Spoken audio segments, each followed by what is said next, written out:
Bien, queridos hermanos y hermanas, ante todo un saludo a todos los que estáis aquí y también un saludo a los hermanos y hermanas que nos están siguiendo en este momento de manera directa a través de internet, y un saludo, por supuesto, a los que estarán seguramente escuchando mañana o pasado u otro día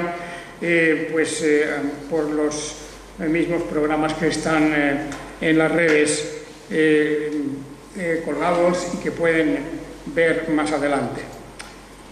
A todos pues un buen saludo, y al mismo tiempo decir que tenemos aquí en este pasaje que hemos leído del libro de los Hechos de los Apóstoles un momento muy cumbre o momento clave del desarrollo de la Iglesia cristiana. Todo esto, por supuesto, estamos viendo, va por sus pasos contados. Las cosas se van encadenando, los sucesos van ocurriendo, de manera que, aunque parezca que no tengan unos que ver con otros, todo es una cadena, una serie de acontecimientos que van a llevar al hecho principal de todos, que es a la extensión del Evangelio. El libro de los Hechos es un libro que registra la espectacular extensión y propagación del Evangelio en el mundo antiguo. Yo creo que eso es algo extraordinario, que no ha ocurrido nunca, porque en menos de 100 años el Evangelio no solamente había llegado, sino que estaba asentado, establecido en grandes comunidades prácticamente alrededor de todo el Mediterráneo. En el norte de África, en Egipto, por supuesto en todas las tierras de Oriente Medio, no solamente en lo que es la Palestina, sino en Siria. También se había extendido el Evangelio hacia lo que hoy es Turquía, y luego Grecia, y había llegado ya a Roma y ciertamente también a España. De manera que podemos dar la vuelta a toda la cuenca del Mediterráneo y ya el Evangelio, y no solamente algún caso aislado, sino comunidades, iglesias establecidas, con nombres concretos, de los que sabemos incluso acerca de algunas de las personas que estaban en aquellas iglesias. Pues bien, todo este suceso, que es una obra del Espíritu Santo, es un hecho que Dios mismo ha establecido, ha ordenado, para que esa propagación no se retrase, no se retarde. ¿Os acordáis que el Señor Jesucristo mismo dijo a los suyos y ordenó a los suyos que salieran de Jerusalén y de Judea y Galilea, Samaria, y luego a los gentiles en el resto del mundo conocido de aquel momento? Y así lo hicieron. Pero todo esto no se hizo sin un costo muy alto en sufrimiento, en dolor, en muertes incluso, y en martirios, como vemos este caso de Esteban, del que ya hablábamos la semana pasada. Aquí, en el final del capítulo 7, casi al final, el versículo 54, es cuando tenemos ya el momento en que se ha terminado el discurso de Esteban, y que termina además con una acusación muy fuerte. De manera que no pensemos que Esteban estaba allí para más o menos hacer un relato tibio y sin ninguna clase de contenido, sino que él se compromete a decir la verdad completamente, incluso la verdad que puede ser peligrosa para él.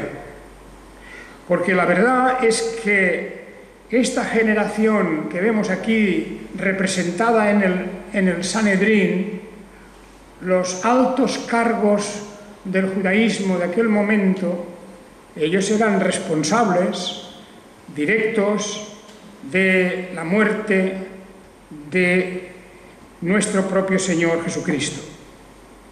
Fijaos, y en esta traducción queda mucho más clara. El versículo 52 es el final 52 y 53, el final del discurso, que es un discurso histórico, eso es verdad, todo el discurso, largo discurso de Esteban, es un repaso a la historia de Israel, cómo el Señor ha guiado a su pueblo a través de difíciles circunstancias, pero que han llegado hasta aquí esperando la venida del Mesías. Pero siempre ha habido dentro de ese pueblo una resistencia, siempre ha habido una oposición a todo lo que significaba el cumplimiento de la ley y, sobre todo, el tener una esperanza viva de la venida del Mesías. Con excepciones, por supuesto que sí. En todas las generaciones había un pueblo fiel, siempre había un residuo fiel. Pero en su gran mayoría, la conducta del pueblo de Israel había sido una conducta que podemos decir indigna de los que habían recibido tantos favores, tanta protección de Dios. Y al final, Esteban pregunta a aquella asamblea temible, porque tenían un poder inmenso, les pregunta: ¿a cuál de los profetas no persiguieron vuestros padres y mataron a los que anunciaron de antemano la venida del justo, a quien vosotros ahora habéis llegado a entregar y asesinar? Vosotros que recibisteis la ley por medio de los ángeles y no la guardasteis. Pues ahora imaginémonos a este sencillo hombre Esteban, este humilde hombre. Imaginémonos a un hombre tal vez de mediana edad o más joven incluso, que había sido elegido porque estaba lleno del Espíritu de Dios y de dones y de entusiasmo, y que había sido elegido para ser un diácono en la iglesia, y que debido a tantas cosas como hacía entre el pueblo, tantas señales, tantas evidencias de su poder espiritual, pues había sido llevado, arrastrado hasta la presencia del Sanedrín de nuevo para juzgarlo. Pues él les juzga a ellos, o mejor aún, denuncia algo que es evidente. Ellos lo que han hecho ha sido que se han aliado con sus antepasados, los que mataron a los profetas. Y vosotros, dice, al justo, al que ha venido en el nombre del Señor, vosotros lo habéis llegado a entregar, es decir, a entregar a las autoridades romanas y asesinar, porque el asesinato no solamente es responsable de él el que utiliza el arma, sino también aquel que hace propicia la muerte de la víctima, es decir, aquel que entrega o que de alguna manera pone en manos del verdugo al que va a ser asesinado. Vosotros pues habéis hecho esto. Vosotros, dice, que recibisteis la ley por medio de los ángeles y no la guardasteis. Y entonces tenemos aquí la descripción de la que hablábamos el domingo pasado ya, del momento en que la reacción del Sanedrín es una reacción violenta, y tenemos aquí cómo rechinan sus dientes, y podemos imaginarnos aquella asamblea furiosa, clamando, pidiendo la muerte de Esteban. Pues, ¿por qué? Porque veían que no solamente les asesinaban, les mandaban o les venía a acusar del asesinato, sino que también estaba allí puesto en pie delante de ellos, refiriendo la visión que en ese momento recibe Esteban. La visión, dice, lleno del Espíritu Santo y fijos los ojos en el cielo, vio la gloria de Dios y a Jesús en pie a la diestra de Dios. Si queremos entender esta frase un poco, tendríamos que ir al libro del Apocalipsis, en donde se nos habla de esas visiones, de la majestad de Dios, de esa aparición del Hijo del Hombre, en su resplandor, en su carácter de omnipotente, y todo eso en el marco de lo que es la gloria celestial, sobre todo la luz cegadora, resplandeciente, y todo lo que rodea al Señor, su trono celestial, sus ángeles, todo lo que puede llamarse la gloria de Dios, la majestad que Dios tiene en su palacio celestial. Esa es la visión que tiene por un momento Esteban. Lo ve al Hijo del Hombre. Es decir, la persona humana de Jesús la ve él directamente, como ve esa gloria de Dios, y a la diestra del mismo Dios ve a Jesús en pie. Y entonces lo dice a voz clara y directa, dice: he aquí veo los cielos abiertos y al Hijo del Hombre en pie a la diestra de Dios. Naturalmente que no podemos hacer un dibujo de estas cosas, no es para que pensemos en la imagen. Las cosas celestiales son otra dimensión.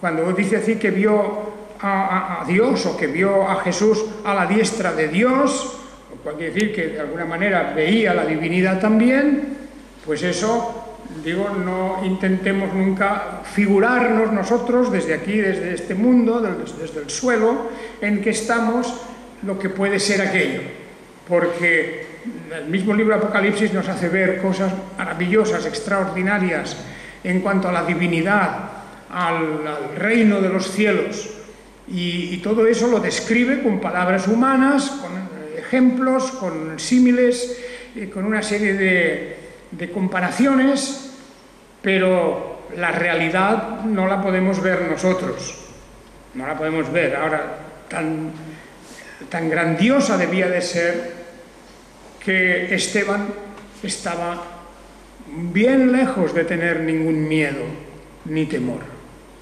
bien lejos. No era la situación de quien sabe que va a morir en ese momento. No era el pánico, ni el terror, ni el llanto, nada de eso vemos en Esteban. Es, para ser el primero de los mártires en la Iglesia de Dios, lo vemos con una serenidad, con una paz y con un gozo, porque dice: he aquí veo en los cielos abiertos. Es una visión nueva. Veo los cielos abiertos y al Hijo del Hombre en pie a la diestra del Dios. Imaginémonos esto un poco, una visión que va más allá de lo que es el firmamento que rodea la tierra, una visión que va más allá de las galaxias. Es una visión de la morada de Dios, es una visión del reino de los cielos. Veo los cielos abiertos. Bueno, pues eso para Esteban era suficiente.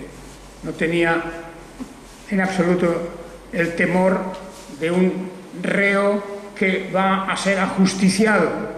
No le tiemblan las piernas, no se desmaya, no grita, no pide perdón, nada de todo eso.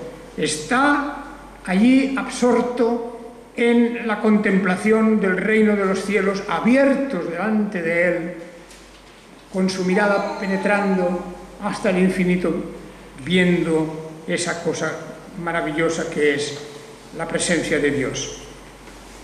Naturalmente, al decir estas cosas, ellos, los otros, miembros del Sanedrín, gritando a gran voz, se taparon los oídos y arremetieron a una contra él, y sacándolo fuera de la ciudad, lo apedrearon. Hablábamos el domingo pasado de algo de esto ya.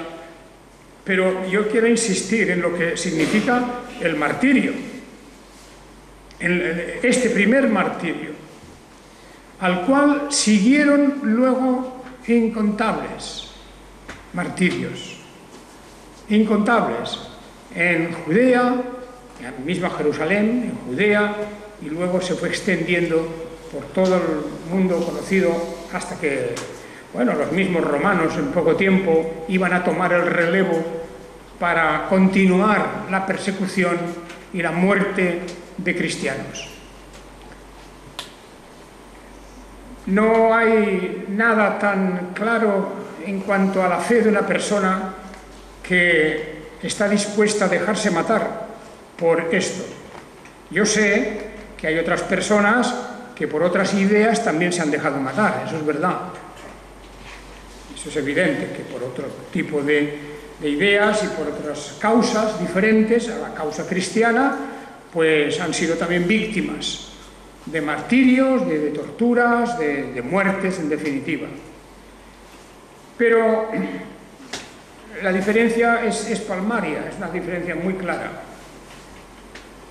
Aquí tenemos a Esteban, que no está luchando por ningún reino material ni por causas temporales.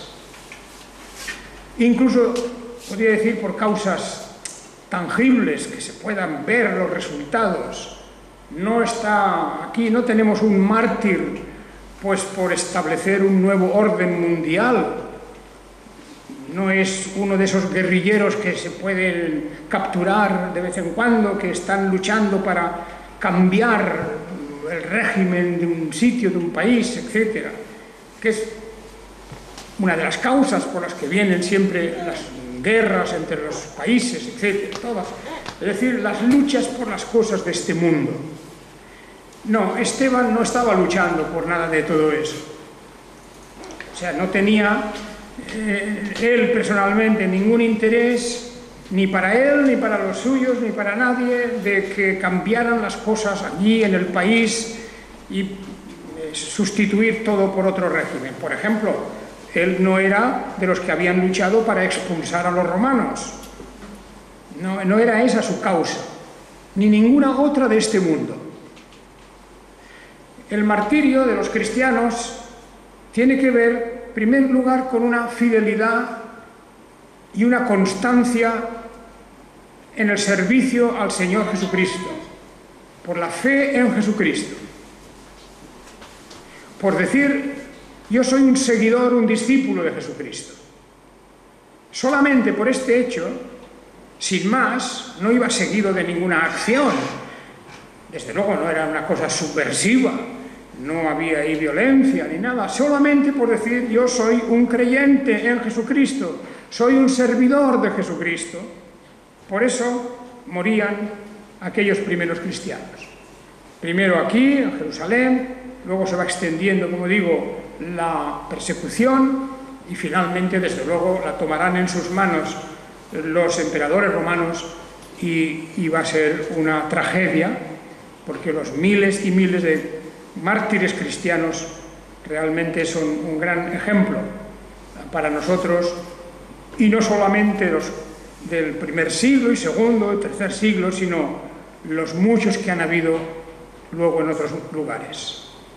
Un ejemplo, algo de lo que debemos nosotros tomar siempre nota, porque muchas veces por pequeñas cuestiones, por pequeños dolores o sufrimientos, por pequeñas cuestiones de desacuerdos o de lo que sea, pues ya nos parece que es demasiado lo que uno puede soportar. Y no es así. No soportamos normalmente nada que tenga que ver con aquel peligro y con aquel sufrimiento y dolor que ellos soportaron. Por lo tanto, bien, el final de Esteban ya estaba dictado. Lo sacaron fuera de la ciudad, lo apedrearon. Aquí aparece Saulo, del que hablamos un momento más adelante, en el capítulo 8. Aparece Saulo, un joven llamado Saulo, un joven. Podemos imaginárnoslo, lleno de ira, pues es normalmente una de las características de la gente joven. Allí él estaba furioso porque pensaba que le habían insultado a él también al decir esas cosas, al insultar al sistema al que él pertenecía. Saulo tiene todas las características de un joven intelectual, pero que también va a pasar a la acción directa él mismo. Él mismo se va a encargar de ir casa por casa, a sacar gente de las casas, a arrastrarlas hasta la cárcel. Dice aquí, en este principio del capítulo 8, él se va a dedicar a eso. Después que Esteban ha muerto con aquella frase preciosa: Señor Jesús, recibe mi espíritu. Y puesto de rodillas, clamó a gran voz: Señor, no les tomes en cuenta este pecado. Y habiendo dicho esto, durmió. Aquí en esta frase, no les tomes en cuenta este pecado, perdónaleos porque no saben lo que hacen. En las palabras de Jesús, ¿os acordáis? En las palabras, es una aplicación de las palabras de Jesús. Es la compasión que siente por los ignorantes. No saben lo que hacen. Y estos también no les tengas en cuenta su pecado, porque no saben lo que están haciendo, no saben por qué matan a un inocente. Terrible cosa. De manera que cuando el odio se apodera de las gentes, y en las cuestiones religiosas, por cierto, el odio es duplicado o triplicado en intensidad. Es lo que llamaban en la Edad Media el odio teológico. El odio teológico. Hay un odio, hay también el odio nacionalista, el odio político, el odio incluso deportivo. La gente se odia porque pertenecen a clubes diferentes y cosas así. Pues también hay un odio que es un odio religioso. Y el odio de estos judíos hacia Esteban y hacia todo lo que representaba el cristianismo era tan intenso que con toda su furia arrastraron a este hombre a las afueras de Jerusalén y con grandes piedras empezaron la tarea terrible de acabar con él, de matarlo. Y Saulo estaba allí entre ellos. Saulo estaba allí.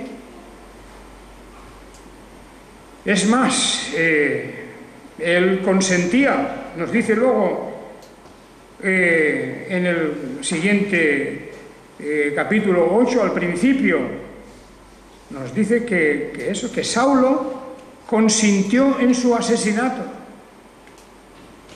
No hizo nada. Él podía haber hecho algo, no sabemos cuánto podía haber hecho, pero él era un joven instruido, discípulo del gran maestro Gamaliel, que vivía pues en Jerusalén, que conocía a la gente del Sanedrín. No era alguien que pasaba por la calle, no era un cualquiera. Saulo era una persona conocida, aun a pesar de su juventud. Él había estado a los pies de Gamaliel, quiere decir, un discípulo durante años. Podemos contar aquí un joven de 20 años, de 22, 24 años tal vez. Ya llevaba muchos años en la academia, en la escuela, donde estudiaban la ley de Dios, las Escrituras, y la tradición de los antiguos ancianos. Todo eso estaba en manos de Saulo. Podía haber dicho algo, pero no, él consintió en ese asesinato. Y en aquel día, dice, hubo una gran persecución contra la iglesia en Jerusalén. De manera que podemos imaginarnos, sí, el pánico entre las familias, las mujeres, los niños, los hombres, los jóvenes, todos lanzándose, el Sanedrín, sus guardianes, la guardia del templo, todos los que tenían alguna autoridad, lanzándose contra los lugares donde sabían que vivían cristianos. Fijaos, esta frase es importante, ¿verdad? Aquel día hubo una gran persecución contra la iglesia de Jerusalén. No fue poca cosa, no fue solo Esteban. Docenas, tal vez centenares de personas fueron de alguna manera violentadas. La persecución en qué se tradujo no lo sabemos. Si hubieron más muertes, lo que sí que es que cundió el pánico y tuvieron todos que huir, marcharse por las regiones de Judea y de Samaria. Y en Jerusalén se quedaron solo los apóstoles. De manera que quiere decir que miles de personas, porque ya sabemos que habían miles de personas cristianas en Jerusalén, aquel día tuvieron que huir, dejando atrás sus cosas, las casas, los hábitos, todo, lo tuvieron que dejar todo y marcharse, de momento por los pueblos de Judea y luego por Samaria, y naturalmente que estos fueron la vanguardia de los que más adelante tuvieron que marcharse incluso de la tierra de Palestina. Tuvieron que salir de allí y se marcharon a Asia Menor, se marcharon a Grecia, a las islas alrededor. Todo eso fue el lugar donde se tuvieron que refugiar. El odio religioso. Yo creo que es de todos los odios que hemos mencionado antes, de odios nacionalistas, odios políticos, odios deportivos, odios culturales también. Yo he visto y sé que existen incluso en las universidades, hay odios entre los que están a favor de una teoría y los que están a favor de otra, por ejemplo. En las facultades de filosofía, por ejemplo, ahí también hay odios. Y tantos odios que hay, y de tantas formas. Y hablemos ya de las clases sociales también. Pero el odio peor de todos es el religioso. Cuando hay odio por causa religiosa, eso solamente se puede borrar y desaparecer por la gracia de Dios y por una verdadera conversión. Cuando no hay conversión, el odio religioso, aunque se disfrace, está ahí. Porque solamente el arrepentimiento, la humildad, el verse uno mismo como es, hace que desaparezca el odio al prójimo. Lo que Dios nos dice es que amarás a tu prójimo como a ti mismo, no que odiarás a tu prójimo con todo tu corazón. Claro, esa es la cuestión, amarás a tu prójimo con todo tu corazón, porque has de amarlo como a Dios también. Por lo tanto, aquí tenemos a este Saulo respirando odio contra la Iglesia, y ya lo veremos momentos más tarde, en el capítulo siguiente, el capítulo 9, donde la acción de Saulo contra el cristianismo, contra los seguidores de Jesucristo, ya se convierte en algo patológico, obsesivo. Tanto es así que no tenía suficiente con Jerusalén, porque vio que allí se habían marchado todos. No tenía suficiente con los pueblos alrededor de Jerusalén, ni siquiera con Samaria. No, tuvo que ir a Damasco. Tuvo que ir a Damasco.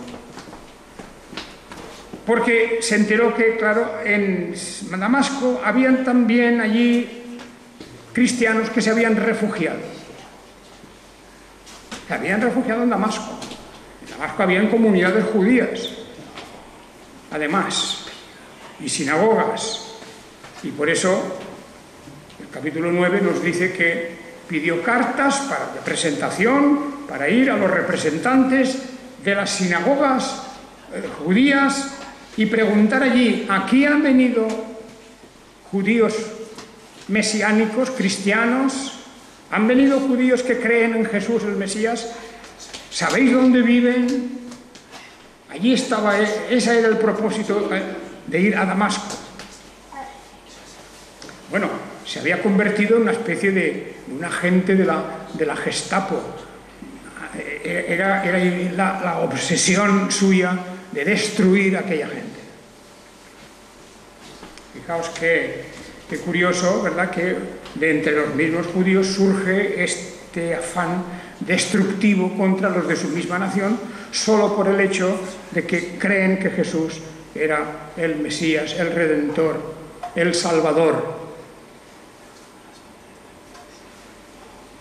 Pero esto, naturalmente, va a tener su curso, ya veremos cómo va progresando en los siguientes capítulos, porque la historia de hoy termina en el momento en que, igual que sucedió con el caso de Jesús, una vez muerto en la cruz, fue bajado de la cruz y prepararon la sepultura para él. También aquí, para Esteban. Dice el capítulo 8, versículo 2, y unos varones piadosos sepultaron a Esteban e hicieron gran llanto por él.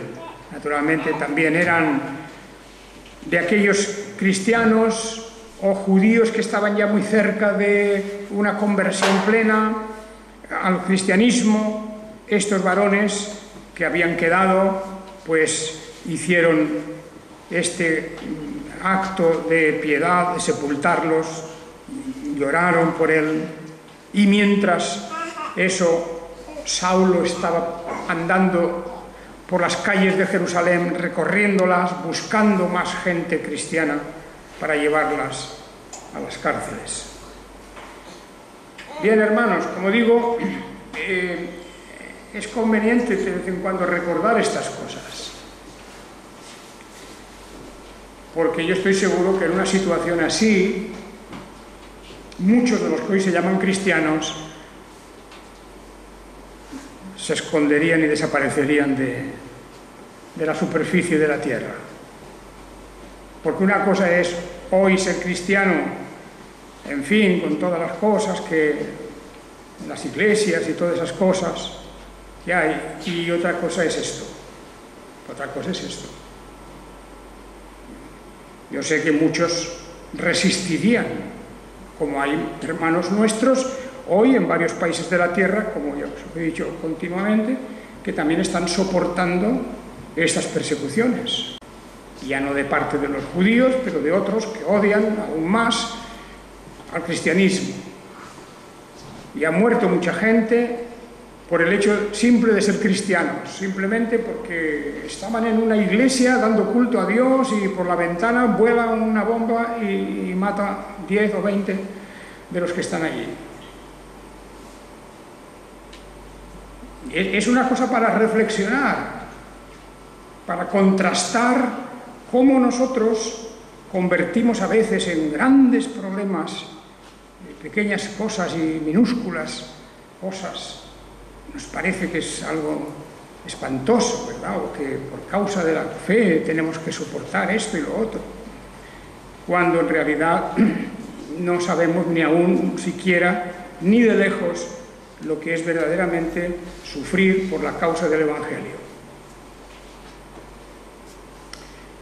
Y el Señor Jesucristo nos dijo que si alguien quería ser seguidor suyo, que tomara la cruz y le siguiera, que cada uno tenga que tener su cruz y estar dispuesto a lo que significa esa cruz. Es un momento para reflexionar el contraste de la pequeñísima capacidad de sufrimiento que se tiene hoy en estos tiempos, donde nos hemos acostumbrado a vivir más o menos tranquilos,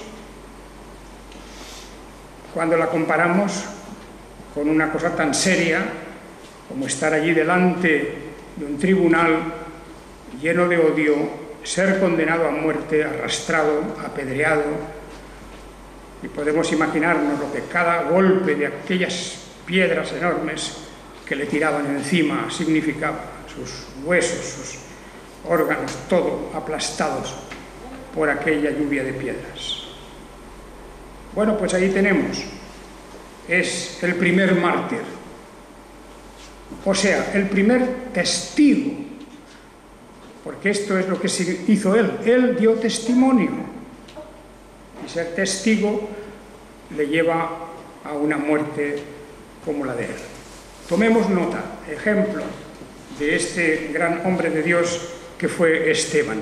Algunos podrían preguntarse, yo también me lo he preguntado, una persona como Esteban, lleno del Espíritu, de dones espirituales grandes, lleno de amor, de afecto, lleno de un espíritu de fidelidad, de compromiso, todas esas cosas que podríamos decir de Esteban, porque se dice de él que cuando fue elegido como diácono, se dice de él que era lleno del Espíritu Santo. Y la pregunta que podríamos hacernos es, ¿por qué el Señor dejó que fuera apedreado y muriera? Podía haber hecho una vida larga de servicio, de testimonio, haber beneficiado a la Iglesia de tantas maneras, y sin embargo murió en aquel momento. Apenas tuvo tiempo de hacer nada. Apenas tuvo tiempo. Murió aplastado por las piedras. Bueno, pues así es en el orden de Dios las cosas. Cada uno tiene su hora, tiene su momento y tiene su parte de servicio dentro de la Iglesia. Dios no lo va a medir por el tiempo.